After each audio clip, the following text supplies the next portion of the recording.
Доброго времени суток.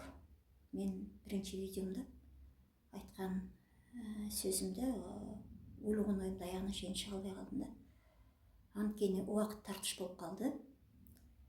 Мен айтайын дегенім, егер де Россияда біздің балдарды шындай қоғынықтап атқан болса, не үшін Европаға шығып жұмыс істемейді?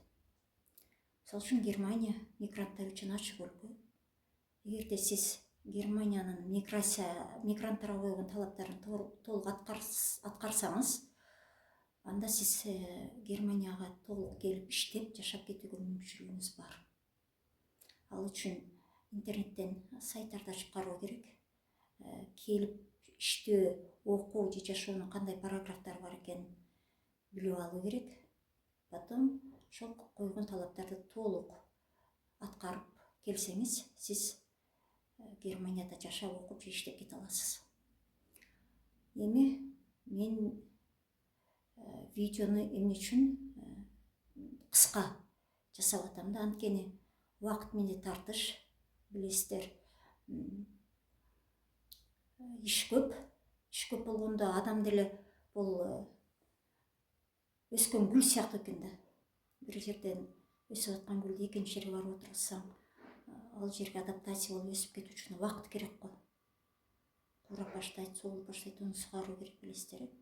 Ошол сыяктуу мен дагы адаптация периодунда депрессияга түшүп кетпейин, тоскага түшүп кетпейин деп, өзүмдү максималдуу түрдө жумуш менен, кандайдыр бир иш-чаралар менен камсыздадым да.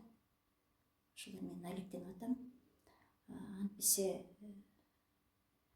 документтерди күтүп жата берген бул жакшы эмес. Ошондуктан мен келгенден кийин сразу волонтерлукка жазылдым, жарты ставкага. Кара адамдар менен дом престарелыхта жарты күн жумуш иштейм. Андан кийин сразу спортзалга жазылдым. Потому что надо было максимально окружить себя коренными немцами, чтобы подтянуть язык. Ошол үчүн жалаң немистердин арасында жүрөм. Ал эми түндө ночью я занимаюсь немецким языком. Так что неге көчөдө тартасын деп айтып атасыздар. Конечно, бул туура. Бирок менде узун видеолор дагы бар, оны монтировка жасоо керек. Чыгарып көрсөтөм.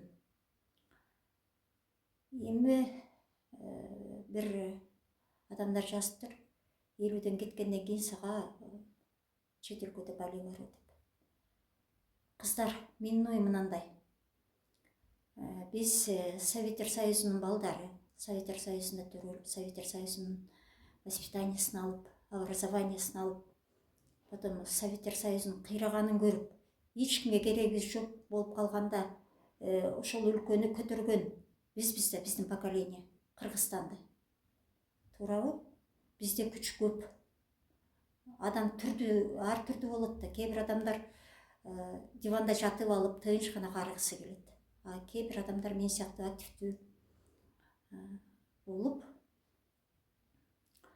күрөшкөндө, жаңы нерселерди үйрөнгөндө, бир жерде көргөндө, өзүн көрсөткөндө жакшы көрөт да.